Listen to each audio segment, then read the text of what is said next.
Olá pessoal, sejam muito bem-vindos ao quarto episódio do TeraCast, um espaço onde discutimos uma série de temas relacionados à tecnologia da informação. Nosso objetivo aqui é trazer para vocês informações valiosas para te ajudar a melhorar a gestão de TI da sua empresa e torná-la nada menos do que excelente. E assim, consequentemente, aumentar a eficiência operacional, a segurança, a integração dos sistemas e a gestão dos ativos de informática do seu negócio, entre muitas outras vantagens que nós podemos obter quando implementamos uma gestão de TI excelente. A Terabyte é uma empresa que possui mais de 20 anos de experiência na prestação de serviços de TI, atendendo empresas pequenas, médias e grandes de diversos setores, como advocacia, contabilidade, arquitetura, finanças, indústrias, startups, franquias e por aí vai. Eles já atenderam mais de 10 mil empresas na sua trajetória, realizando diversos tipos de serviços de informática, como projetos de consultorias customizadas, contratos de implementação e configuração de equipamentos e softwares, manutenção de equipamentos e suporte contínuo de TI. Hoje estamos aqui com o Rogério Rutledge, fundador da Terabyte e especialista em gestão e consultoria de TI, para falar especialmente sobre os riscos de informática que uma empresa corre.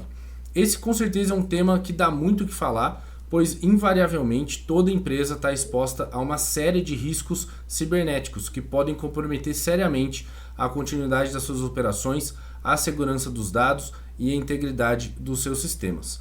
Inclusive, se sua empresa estiver passando por algum problema, enfrentando alguma dificuldade na gestão de TI, para manter a segurança ou lidar com incidentes de segurança, entre em contato com a Terabyte e nosso time está pronto para te receber, para te ajudar a encontrar as melhores maneiras de resolver os seus problemas em segurança de informática. Rogério, muito obrigado por estar aqui com a gente mais uma semana.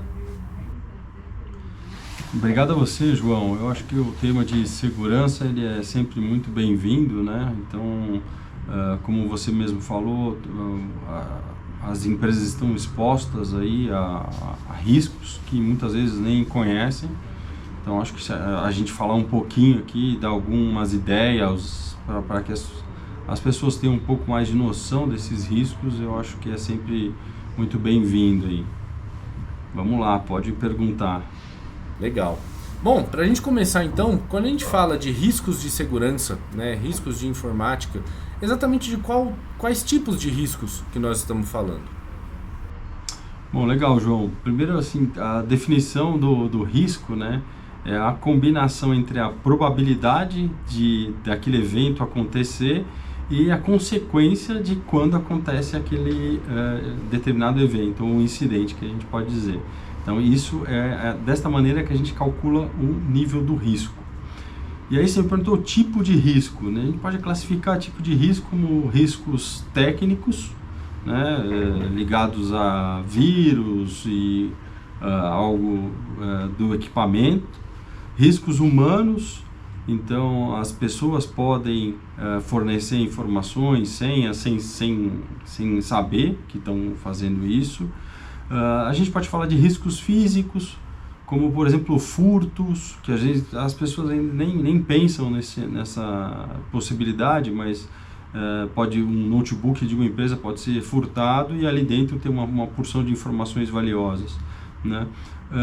E riscos de rede, invasão da rede, um tipo chama man in the middle, é um tipo de invasão que o hacker ele fica no meio da comunicação entre você e o seu cliente, ou entre você e o seu fornecedor. Então seria um risco de rede. Em linhas gerais seriam esses os tipos de riscos aí.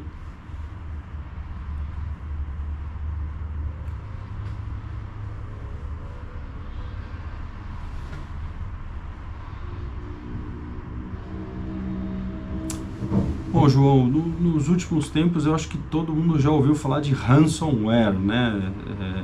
É uma espécie de um sequestro de dados, a gente pode dizer. Então é muito utilizado pelos hackers porque eles conseguem colocar esse tipo de vírus, eu vou chamar de vírus, né? De diversas maneiras, e depois de colocado dentro de um computador ou de um servidor, ele pega todas as pastas e ele cria uma criptografia e uma senha naquela pasta. Ou seja, a sua informação está lá dentro do seu servidor, só que você não consegue acessar. E para você poder acessar essa informação, o hacker te exige um pagamento. Por isso que a gente faz a similaridade com o sequestro. E esse pagamento é em criptomoedas, para você não ter rastreabilidade, né, para a polícia e assim vai, não ter rastreabilidade. Esse, com certeza, é o risco, né, que mais se ouviu falar nos últimos 2, 3 anos, aí, com certeza, é o famoso ransomware. Bacana. Então, o ransomware ele pode ser inserido, né, vamos dizer assim, ele pode ser utilizado por um agente mal intencionado de diferentes formas, né, de diferentes maneiras. A maneira como ele é enviado ou colocado dentro dos servidores ou computadores é que existem várias formas de se fazer isso, né? Pode ser por um e-mail falso, aquele famoso e-mail, seu nome está sujo, clique aqui para ver. Você clica lá, não tem nada, e aí entra dentro do seu computador esse famoso ransomware.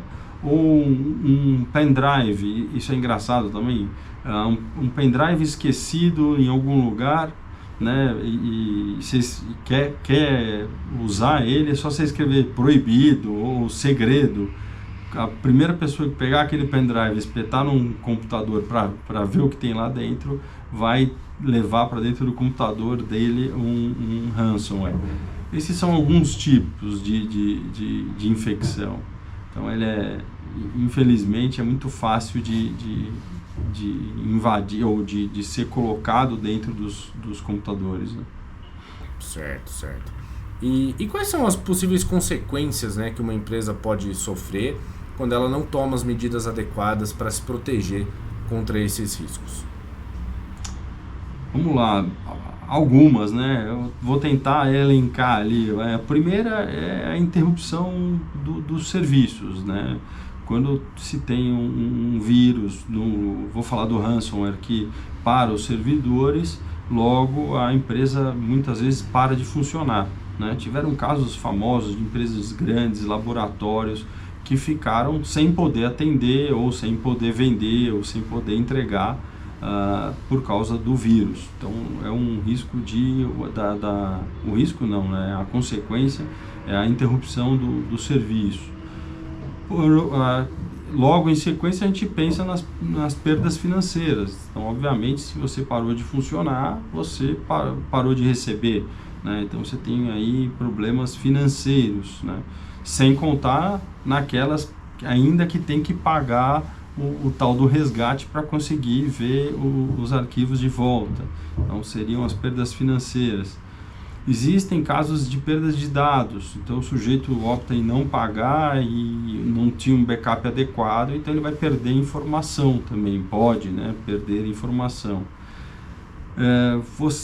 Também dá para encaixar até, João, a questão regulatória de lei por exemplo, a LGPD, porque se a sua empresa detém dados de pessoas físicas e você perde esses dados, ou você deixa com que outras pessoas que não deveriam tenham acesso, você pode ser acionado pela LGPD, né? Então, as sanções legais também podem acontecer quando a empresa passa por um problema desse. E aí, acho que por fim é a reputação da empresa, né? Se aconteceu isso, a empresa foi a público dizer, olha, nós fomos invadidos, perdemos os dados, assim, assado, você pode ficar preocupado em entregar a informação novamente para aquela determinada empresa, ou comprar um produto daquele determinado site. Então, danos à reputação também, eu acho que a gente poderia colocar nessa conta aí, cara. Com certeza. E o que as empresas podem fazer para se proteger, né, contra esses riscos? Quais são as práticas, quais são as medidas que são recomendadas para que as empresas implementem para se proteger contra esses riscos cibernéticos? Medidas de a gente pode dividir assim, medidas de prevenção, medidas de detecção, medidas de recuperação, né? Então, grandes grupos aí. Medidas de prevenção, primeiro vem treinamento, parece mais simples, mas é a questão do phishing, do tipo de e-mail que você cai, né? Quando eu citei até o exemplo, seu e-mail está no SPC e você clica lá. Se a empresa fizer treinamentos com os funcionários, existe até o que a gente chama de fake phishing, a gente manda um phishing, se o funcionário clica, ele vai ser direcionado para uma página de treinamento. Então isso estimula os funcionários a ficarem atentos, né, com esse tipo de comunicação. Então seriam medidas de prevenção. Obviamente você tem ali o antivírus, né? O antivírus também é uma prevenção, o firewall é uma prevenção, são medidas de prevenção. Tem o antivírus, ele faz dois papéis, da prevenção e da detecção também. Então, caso tenha alguma coisa, ele pode, antes do vírus começar a agir, mandar um alerta para o usuário: olha, estranho esse download aqui que está sendo sugerido, né? Então ele está detectando o problema. Existem firewalls que a gente chama de IDS também, que é um pouco mais do que um firewall, ele é um firewall antivírus, usando uma linguagem simples, tá, João? Então ele também faz a detecção de alguns tipos de pacote que estão passando ali e são pacotes estranhos, né? E por último, as medidas de recuperação. O que é? Backup, basicamente backup. Então você tem que ter backup, você tem que testar o seu backup, você tem que ter várias fontes de backup, não adianta você ter um único backup. Então, que aí seria já depois do acontecido, eu vou recuperar meu ambiente aí e botar tudo para funcionar. Então, como medidas seriam essas, em linhas gerais, né? Certo. Legal. Bom, e você chegou a mencionar, né, anteriormente essa questão até da reputação, no que diz respeito aí a vulnerabilidade de dados que as empresas podem possuir dos seus clientes, informações sensíveis. Então, quando a gente fala de risco de informática, a gente também está falando de algumas questões relacionadas à LGPD, certo? Invariavelmente isso envolve algumas questões relacionadas à Lei Geral de Proteção de Dados. E quais são os riscos que, além de comprometer a segurança dos dados da empresa, também pode fazer com que as empresas sofram as consequências da LGPD, né? As consequências aí relacionadas a infringir as normas da LGPD. Legal, vamos lá.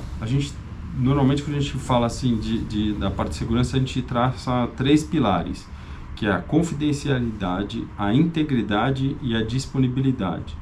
Confidencialidade é exatamente você garante que só as pessoas que podem ter acesso à informação tenham acesso.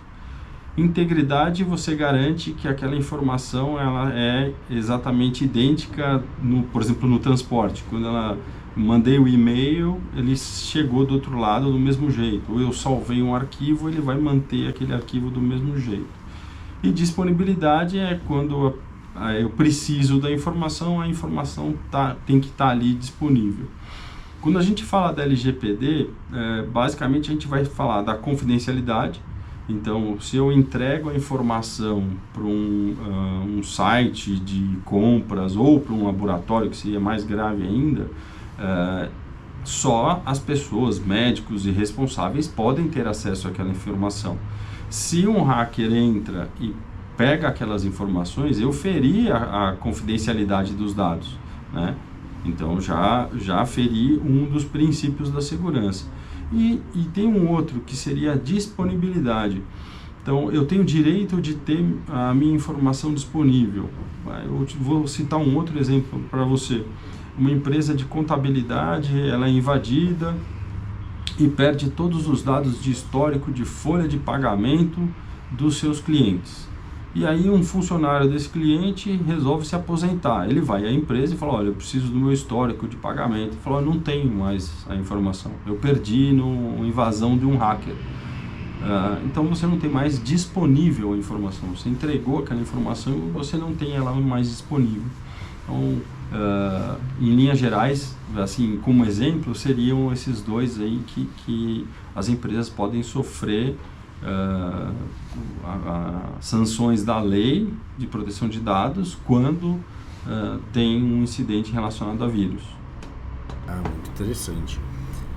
Bom, e eu imagino que a Terabyte tenha a capacidade de avaliar, né, o grau de segurança aí da infraestrutura de TI das empresas. Como que a Terabyte realiza essa avaliação das vulnerabilidades na infraestrutura de TI dos clientes? Pô, legal, João. A gente tem uma consultoria especializada em segurança, na qual a gente se faz passar por um hacker. Então, a gente tem um software que faz isso, a gente coloca esse software dentro da empresa e esse software ele fica vasculhando brechas de segurança, né? Então, ele verifica o servidor, qual é o sistema operacional do servidor, se ele está atualizado, ele verifica o firewall, se o firewall está em ordem, se tem portas abertas, verifica todas as estações, se as estações estão em ordem. Então, esse software ele faz esse papel de um hacker interno. Depois que ele faz toda essa varredura, ele nos traz ali um relatório identificando as falhas, os gaps que ele encontrou. Então, pode ser um servidor desatualizado, pode ser um firewall com portas abertas que não deveriam. E aí, o que nós fazemos, com base nesse relatório, a gente apresenta para o cliente quais são os riscos que ele está correndo, que muitas vezes ele nem sabe, né, que a gente falou no começo. Então, quais são os riscos que ele está correndo e como ele deveria corrigir esses riscos. Então, isso a gente faz da parte interna. E existe o mesmo teste estando do lado externo, né, que é o pen test, que se chama. Então, você, de fora, tenta invadir uma empresa. Fala, vamos tentar invadir pelo caminho A, B, C. É bem longo isso, não vou ficar muito tecniquez, senão ficar chato, mas é mais ou menos isso. Eu me passo por um hacker e vejo ali quais são as brechas que eu encontrei e apresento o relatório para a empresa. Então, a gente faz essa consultoria aí, relacionada à segurança. Legal. E, bom, e aí entrando até nessa questão, né, dos testes que você faz, que vocês conseguem até fazer isso remotamente, qual que é a importância de um suporte, né? Tanto seja ele um suporte remoto, quanto um atendimento técnico presencial, mas qual que é a importância de ter esse suporte especializado de TI na mitigação dos riscos de informática que as empresas correm? Legal, João. Eu acho que é super importante a parte preventiva, né? Então, como eu te falei, tem ali, por exemplo, um sistema operacional desatualizado, sem os patches de segurança, ele pode representar um risco. Você tendo uma ferramenta que fica verificando se todos os computadores estão atualizados ou não, já te minimiza, né, o risco de uma invasão através de uma falha de segurança de atualização. Então, alertas preventivos é o que a gente mais usa nesse quesito de segurança. Nós temos uma ferramenta para os nossos clientes de contrato de manutenção, por exemplo, que verifica se a máquina está com os patches de segurança ali do sistema operacional, se a máquina está com antivírus ou não. Então, se uma máquina tiver sem antivírus, o nosso técnico é alarmado, fala, ó, a máquina do João lá está sem antivírus, não pode, tem que fazer alguma coisa, tome uma ação. Então, essa prevenção é importante. Além do treinamento, como eu te falei, ficar passando bastante conhecimento e testes para os usuários, né? Perfeito. E aí também entrando, né, acho que está muito relacionado a essa questão do suporte, da prevenção principalmente, como que o monitoramento das atividades, né, de todo o pessoal ali que está usando os sistemas, usando os equipamentos da empresa, os filtros de conteúdo, que hoje a gente tem isso, né, muito, muito relevante isso nas empresas. Como que isso pode ajudar na segurança da empresa contra esses riscos cibernéticos? A questão de filtro de conteúdo ele é muito importante, porque é justamente aí que a gente consegue pegar o vírus antes dele entrar, né, a medida preventiva. Então, no nosso firewall ou mesmo no filtro anti-spam, a gente consegue perceber que tem um e-mail malicioso entrando para aquele determinado usuário e nem chega para o usuário, né? Ele é barrado antes, vai para uma fila específica e a gente consegue avaliar ali se aquilo é um vírus ou não, se dá continuidade ou se exclui. Então, essa medida de filtro, ela é uma medida preventiva muito, muito utilizada e muito importante para as empresas hoje em dia, né? Legal, legal. E puxando um pouquinho algo que você mencionou anteriormente, essas questões aí dos patches de segurança, né, e das atualizações, tanto de sistema operacional quanto de outros softwares que podem ser usados pelas empresas, como que a Terabyte gerencia isso, né, para os seus clientes e qual que é a relevância disso também nesse contexto de segurança? Legal. A gente faz o gerenciamento preventivo, então através de um software. Esse software fica instalado em todas as estações e ele verifica não só os patches do sistema operacional, Windows, tá? Vou falar que 90% do mercado é Windows. Então ele verifica os patches de Windows, mas também de outros programas, né? Houve um caso conhecido de uma impressora de PDF, um softwarezinho que gerava PDF, que abria uma brecha enorme, que os hackers descobriram aquilo e todos os computadores que usavam essa impressora de PDF estavam expostos. E os hackers começaram a usar esse buraco, se é que a gente pode dizer assim, né, para invadir as máquinas e ali deixar o seu ransomware ou usar a máquina para outros fins. Então, o nosso software faz essa avaliação e toda vez que um risco é identificado, existe uma tabela mundial de risco, que esse risco ele é publicado. Então, se alguém identificar um risco no software X, publica isso, o nosso software se alimenta dessa planilha e vai fazer a avaliação dos clientes. Alguém está usando o software XPTO? Ah, sim, a máquina do João está usando. Ele está atualizado? Não. Risco identificado. E aí mostra para a gente vai atrás da correção desse risco, da mitigação do risco, né? É bem interessante. Legal, legal. Bom, e continuando aqui um pouco, né, em questões e termos um pouco mais técnicos, muito se fala quando falamos em segurança, né, em proteção aí de dados, de informações, muito se fala em criptografia, né, criptografia de dados. Você pode explicar um pouco o que é essa criptografia e qual que é a importância dela, né?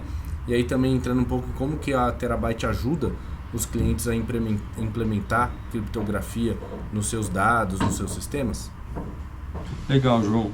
Criptografia nada mais é de você embaralhar os dados, né? Então você tem ali um arquivo no Word, você escreveu o seu arquivo e ele está num formato legível, qualquer um consegue ler. Quando a gente aplica uma criptografia, ele embaralha aquela informação. Se alguém abrir aquele determinado arquivo, vai ver uma porção de caracteres sem sentido, porque não tem a chave de criptografia. Então, em geral, você tem uma chave para criptografar e uma chave para descriptografar, vamos dizer assim, né? Por que é importante, né? Hoje em dia, a Microsoft, por exemplo, no Windows Professional, já traz uma ferramenta gratuita de criptografia. Então você pode pegar um notebook, por exemplo, e criptografar o disco inteiro daquele notebook. Por quê? Lembra no começo que a gente falou dos tipos de risco, né? Se o notebook for roubado, for furtado, a pessoa nunca vai ter acesso à informação, porque tem a criptografia ali, e aí, obviamente, ela não conhece a senha, que é a chave de criptografia, então não vai conseguir abrir a informação. Outra coisa, pendrives, HD externo, tudo isso pode e deve ser criptografado, né? Então, se você deixa um pendrive, ou esquece, ou perde um pendrive, a pessoa nunca vai conseguir enxergar o que tinha lá dentro, né? Porque não conhece essa senha. E-mails também podem ser criptografados. A gente pode também passar uma chave de criptografia e uma outra chave, uma contra-chave para o destinatário. E aí fazer com que esse e-mail tenha uma camada a mais de proteção. Então a criptografia ela é hoje bastante acessível, deve ser usada, deve ser configurado em todos os dispositivos, a gente não perde desempenho e ganha bastante segurança com isso, cara. Legal, muito bom. Bom, quando a gente fala aí também no contexto empresarial, a gente está lidando aí com muitas pessoas, né? Às vezes pessoas acessando os sistemas pela sua própria máquina, né? Usando o seu próprio notebook, seu próprio computador em casa, ou então às vezes até compartilhando equipamentos, compartilhando estações de trabalho no próprio escritório. E aí a gente tem essa questão da chamada gestão de identidade, né? Gestão de identidade e de acesso. Como que essa gestão de identidade e acesso contribui para a segurança e de que forma que a Terabyte ajuda os seus clientes a gerenciar essa gestão de identidade e de acesso? Legal. Aí a gente vai falar um pouco da confidencialidade, né? Para eu ter acesso a uma informação, eu falo que você tem que ter duas coisas, né? Uma senha e um segundo fator de autenticação. Então, uma coisa que você sabe, outra coisa que você tem. Então, a senha eu conheço e o duplo fator de autenticação eu tenho, que hoje já é bastante usado nos celulares. Você tem um aplicativozinho no seu celular que ele vai gerando um número randômico ali e você, na hora de se logar, na hora de acessar o seu e-mail ou até na hora de acessar o computador, você é obrigado, você coloca a sua senha, então aquilo que você conhece. E aí você é obrigado a usar o seu celular naquele determinado momento para validar o código e ele falar, não, realmente esse é o João, eu posso seguir daqui para frente. Então esse duplo fator de autenticação ele é bastante usado hoje em dia porque se tornou uma tecnologia fácil e acessível, né? Então, por que não usar? Muitas vezes o hacker ele consegue descobrir a sua senha, mas ele não tem o seu celular, ele não tem o segundo fator de autenticação, né? Então ele não vai conseguir acessar. E existem robôs que testam senha. Isso a gente vê nos logs de segurança, um mesmo login tentando várias vezes tentando acessar a conta do João, a conta do João, a conta do João. Óbvio que tem políticas que a gente fala, olha, se você tentar mais do que 3 vezes, bloqueia a conta e tudo mais. Mas se não tiver essa política, se não for uma empresa bem organizada, o hacker ou o robô fica tentando 1 milhão de senhas ali, até que uma delas pode destravar o sistema. Se ele tiver o duplo fator de autenticação, mesmo com esse tal robô, ele não vai conseguir acessar. Então é muito importante hoje em dia usar o duplo fator de autenticação para validar os acessos e aí ter mais confiabilidade e confidencialidade nos dados. Perfeito. E outra questão que você mencionou também, né, é ter a estrutura para lidar com os riscos depois deles já acontecerem, né? Não apenas de prevenir, mas ter também protocolos para ser capaz de lidar com certas ocorrências. Quais que são as melhores práticas no que diz respeito aí a backups, a recuperação de desastres e as formas de lidar com outras ocorrências e como que a Terabyte implementa essas práticas para garantir a continuidade das operações, a continuidade dos negócios dos seus clientes? Bom, legal. A gente consegue montar um plano de disaster recovery, né? Então, esse plano, ele depende muito da criticidade de orçamento também, né, João? A gente tem que levar isso em consideração. Então, tem o quanto a empresa tem de orçamento disponível para a gente criar o Disaster Recovery. Mas, basicamente, o que a gente vai ter ali? Um backup. Esse backup ele não é único. Esse backup a gente tem que ter ele em lugares diferentes. Então, tem um backup local, que é um backup rápido, que se não for um problema físico, a gente restaura do local. Tem um backup externo, porque se for um problema físico que estragou o servidor e o backup local, eu tenho um backup externo para fazer essa restauração. Tudo isso leva tempo, então essas janelas de recuperação também são discutidas com o cliente. A gente apresenta, fala, olha, se pegar fogo na empresa e estragar todo o seu CPD, eu tenho um backup externo, eu vou levar 3 dias para colocar você para trabalhar de novo. Ah, eu não posso, eu preciso ter uma coisa mais rápida. Legal, então eu vou ter um backup quente fora, eu vou ter um servidor espelhado fora. Então, se pegar fogo no CPD 1, eu tenho um CPD 2 e eu consigo colocar você para trabalhar em 3 horas. Pô, legal, tem um custo diferente, a janela é diferente, né? Mais importante, mas tão importante quanto ter o backup é testar o backup, né?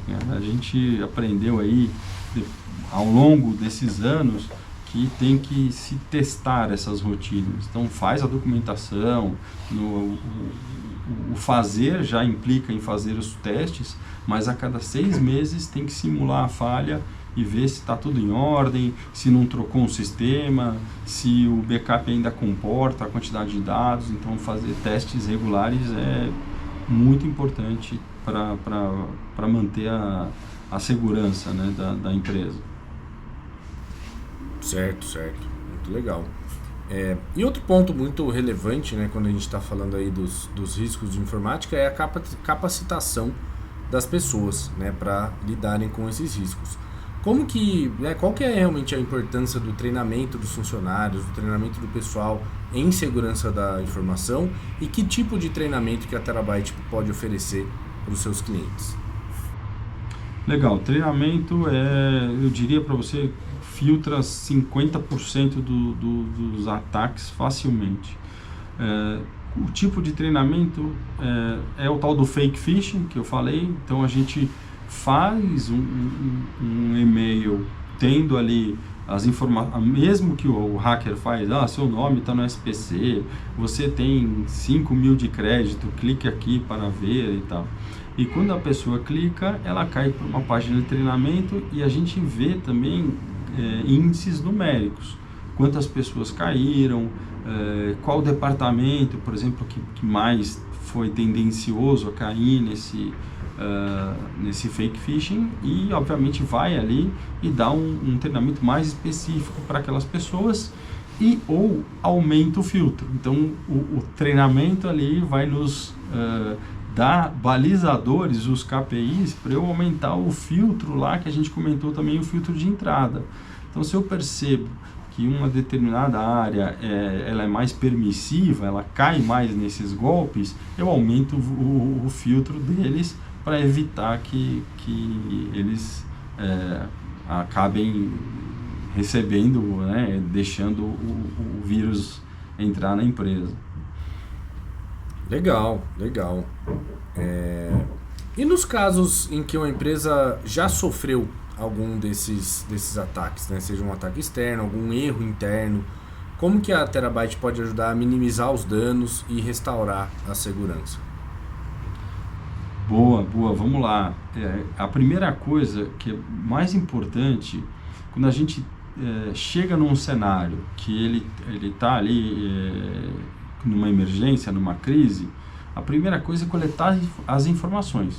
Então você estanca o vazamento, mas você tem que coletar informações. Você não pode, por exemplo, sair restaurando backup em cima do problema, né, sem entender o que aconteceu. A primeira coisa é log, tudo, né, que é feito gera log. Então eu não vou analisar todo o log naquele determinado momento, mas eu vou captar os logs.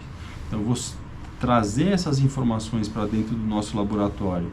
Eu vou trazer, se eu puder, eu vou espelhar o disco que foi criptografado e vou manter o disco original que eu posso usar depois para entender o que aconteceu, qual foi a maneira que o hacker usou, qual foi a falha, né, que ele conseguiu usar na nossa empresa. Então, é captar informação. Depois, correr atrás do backup, né? Então, tô pensando mais em ransomware. O que tem de backup, qual é a rotina, onde ela estava. Isso, se não for um cliente nosso, a gente vai ter que entender ali onde estavam os backups, as cópias de segurança e começar a restaurar a empresa, em paralelo, analisar o que aconteceu com o incidente, de onde ele veio, o que foi feito. Até hoje, na nossa história, a gente nunca pagou um resgate, a gente conseguiu, já passamos por alguns casos, a gente conseguiu restaurar a empresa com uma perca mínima aí de tempo, não de informação, mas se não é uma empresa que é nosso cliente, né, a gente é obrigado primeiro a entender um pouco do cenário ali, o que tem de backup, e ajudar a colocar a empresa no ar de novo. Perfeito, perfeito. Legal, né, que você já mencionou isso, né? Gostaria que você compartilhasse com a gente alguns exemplos reais aí de incidentes de segurança que vocês já ajudaram a resolver. Poderia contar pra gente aí algum caso real?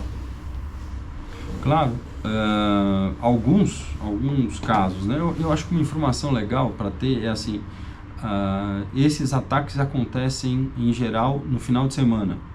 Porque o hacker sabe o tempo que ele leva para criptografar as pastas e esconder isso, ele é demorado, ele não é um ataque de segundos. Então, quando que se tem menos segurança, menos agentes de segurança vendo ou cuidando dos alertas, no final de semana, né? Então, 99% dos ataques de ransomware são finais de semana, datas comemorativas, bem escolhido para que o vírus tenha tempo de esconder os dados ou de criptografar os dados ali no servidor, né? Então, já alguns casos aqui que passaram, uma indústria de autopeças grande, teve o servidor de arquivos inteiro criptografado, e nesse caso a gente tinha um segundo CPD, então a gente conseguiu estancar o problema, subir o segundo servidor que estava num CPD apartado, teve um delay de 2 horas ali, que foi o tempo que a gente conseguiu fazer, e voltou a empresa a funcionar. Um outro caso foi uma empresa que não tinha um segundo servidor quente, mas tinha um backup fora. O vírus conseguiu estragar o servidor e o backup físico que estava plugado ali na máquina, só que nós tínhamos um backup em nuvem. Então, o que nós fizemos?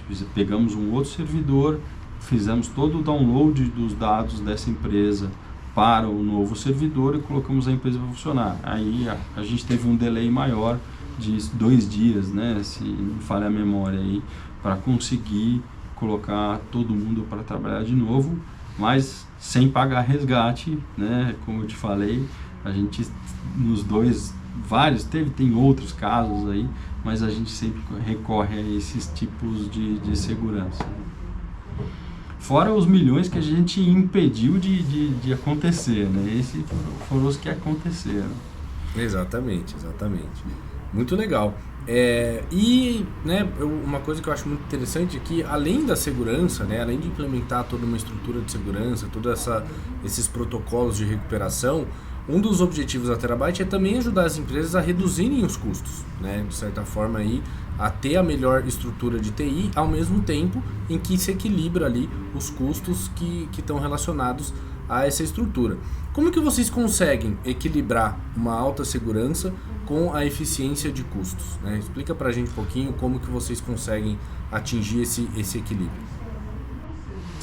Legal, o que eu falo, João, a gente dança conforme a música, né? Então não adianta eu querer falar para todas as empresas tem que ter um data center apartado com a segurança de incêndio e tal, que eu sei que nem todos vão ter. Só que eu sei também que toda e qualquer empresa pode comprar um HD externo ou 2 HDs externos, né? O mais simples, a solução mais simples, porém eficiente que a gente pode ter, são 2 HDs externos, e cada dia, pode ser até o dono da empresa, uma empresa pequena, ele troca HD, põe o HD na mala dele e leva embora. Então, se tiver um problema físico, né, o extremo do problema físico, a gente tinha um backup externo. É uma solução simples, barata, mas eficiente. Então, vai depender aí do tamanho, do orçamento que a empresa tem, sem perder o foco na segurança, né? Sem abrir mão disso. Isso eu falo para todos. Se a empresa não tem backup, por exemplo, a gente nem tem contrato com essa empresa. A manutenção da Terabyte, ela está literalmente ou diretamente ligada a algumas medidas básicas de segurança, né? Se a empresa se recusa a ter, então também não posso ter o contrato, não posso garantir a manutenção, a saúde dessa empresa. Muito legal, muito legal. E o que você acredita que são as tendências, né, futuras aí em segurança da informação? O que você acredita que as empresas devem ficar atentas, olhando aí para frente, né, para o futuro, nesse quesito de segurança, quando a gente fala aí no âmbito aí da informática? Eu acho que o primeiro é o tal do duplo fator de autenticação, que está sendo imposto, né? Então, a Microsoft, por exemplo, ela vem já há mais de ano, quanto mais poder você dá para um usuário, maior é o nível de segurança que esse cara tem que ter. E o duplo fator de autenticação, ele hoje já está praticamente para todo e qualquer usuário, é obrigado a ter o duplo fator de autenticação. Eu acho que isso é super importante.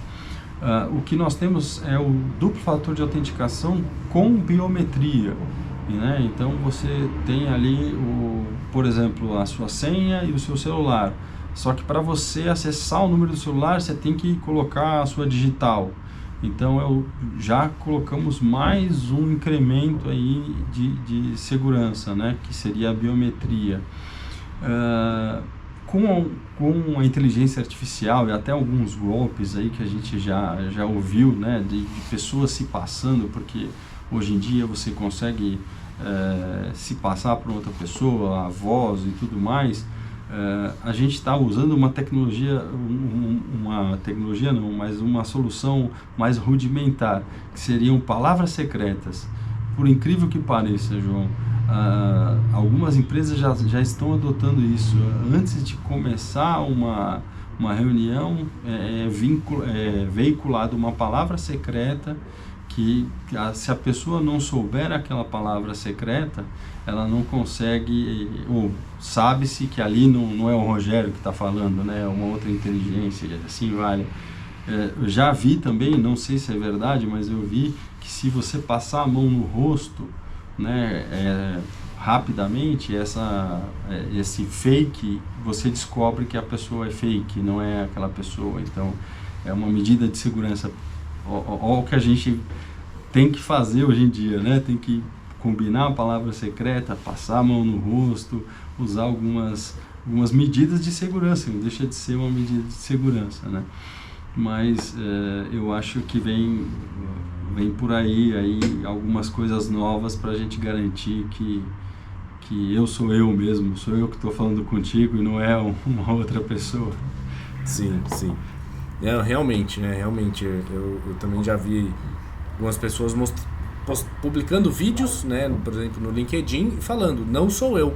Isso aí é um avatar criado por uma inteligência artificial, que eu forneci ali algumas fotos, falei, né? Gravei minha voz e ele conseguiu fazer uma digitalização ali perfeita, assim, muito difícil de você distinguir um do outro, né? E até mesmo algumas coisas mais simples, né? O pessoal colocando uma foto da pessoa para o reconhecimento facial. Então, realmente, temos que estar muito atentos aí. Não, eu combinei com família, né? Minha mãe, pessoas mais idosas, eu combinei uma palavra-chave já com eles. Falei, ó, se eu ligar, se pode ser minha voz pedindo, mas eu não falar essa determinada palavra, não atenda. E infelizmente a gente tem que pensar por esse lado também, né? Sim, sim, exatamente, né? Temos que pensar à frente e estar preparado aí pro pior cenário. É a nossa chave de criptografia, viu, João? É a palavra secreta. Sim, perfeito. Muito bacana, Rogério, muito legal tudo que você trouxe aí de informação pra gente. Só antes da gente encerrar aqui, se puder passar pra gente, acho que vai ter um pouco, né, de um resumo de tudo que você falou, mas como que a Terabyte pode ajudar as empresas a se protegerem contra os potenciais riscos cibernéticos aí nesse mundo aí totalmente digitalizado e com essa evolução constante, né, das tecnologias? O que a Terabyte pode oferecer de soluções para as empresas em termos de segurança? Legal, João, vamos lá. Começar por empresas que não são clientes nossos, a gente faz aquela parte de consultoria. A gente faz uma avaliação de risco, identifica quais são os riscos que tem dentro da empresa, traça junto com a empresa um plano de correção.